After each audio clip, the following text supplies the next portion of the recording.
and so on. What are these things?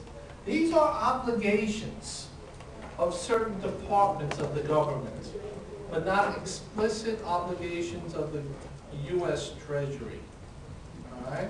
So for example, if the agricultural department makes a loan to a farmer, which they do, all right, then in that case, that's known as an agency security. And what separates it from a treasury security is the idea that if the farmer doesn't pay, who's going to pick up this loan, right? The thought is, well, the agriculture department will. But where's the agriculture department get money? No, they don't collect the taxes, the treasury does.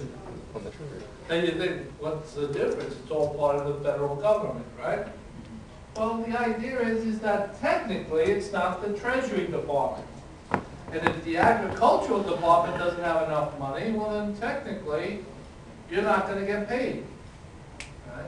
They're hoping the farmers pay back the loan so that they can pay off on the securities. But technically that doesn't have to happen. There's an implied thought that the United States government will, in the end, guarantee these securities. And so they're considered to be safe.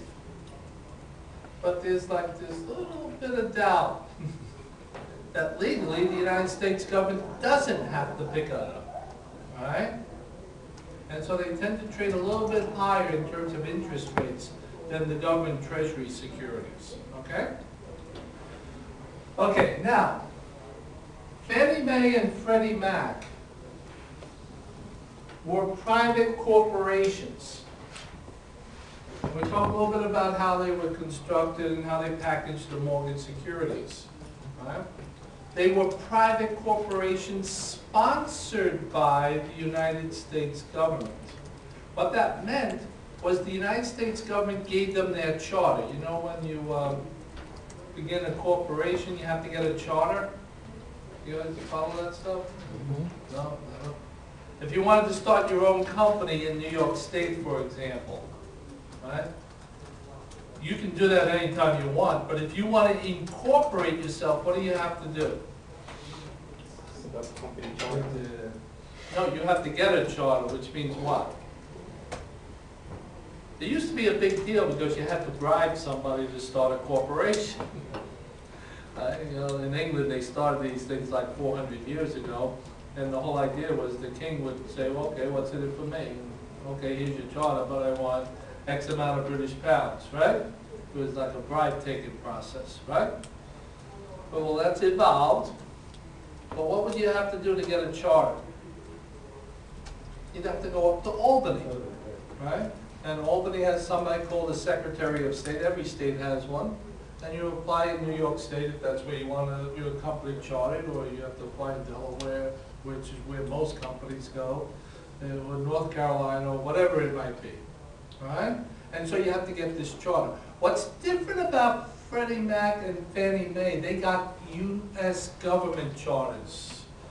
They're really the only two corporations that have a U.S. government charter. But they're private corporations. You know, they have a balance sheet, an income statement, stockholders. But their charter came from the federal government. Okay?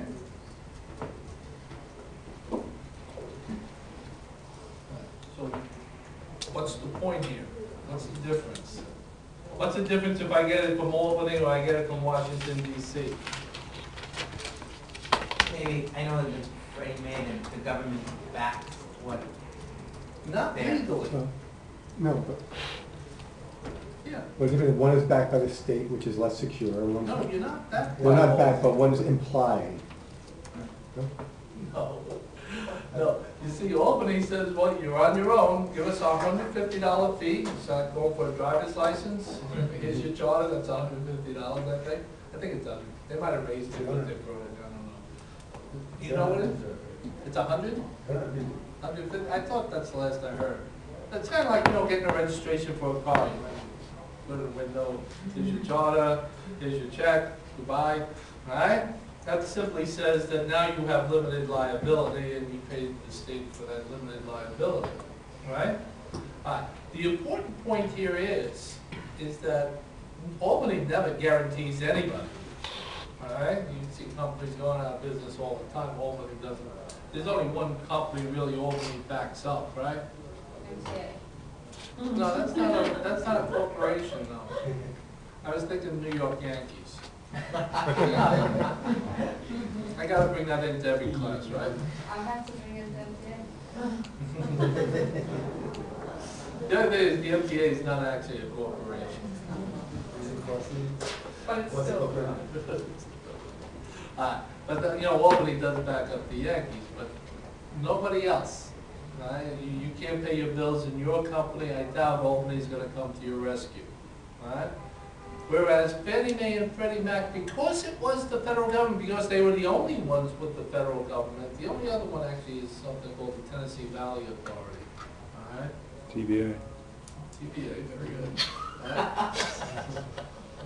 So that was the. It was a part of the New Deal. So the implication was that if they couldn't pay their bills, the U.S. government would never let one of their child. There are only two of them or three of them, and so why would they ever let one of theirs go under?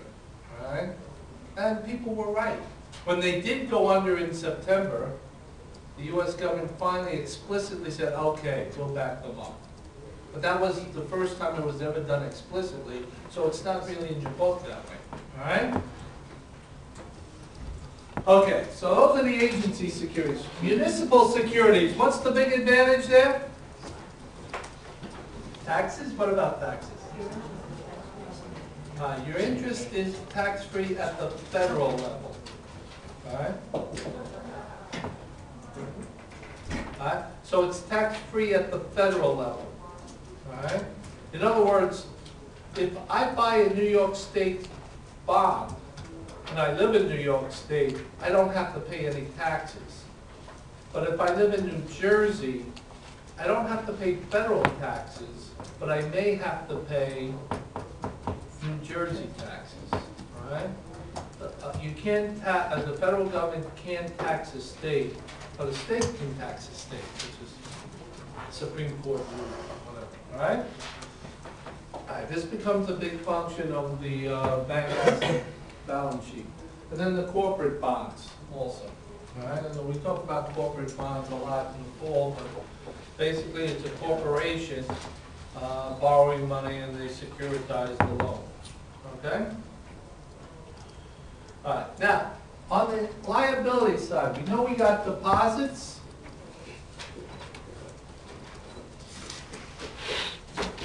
We got demand and time.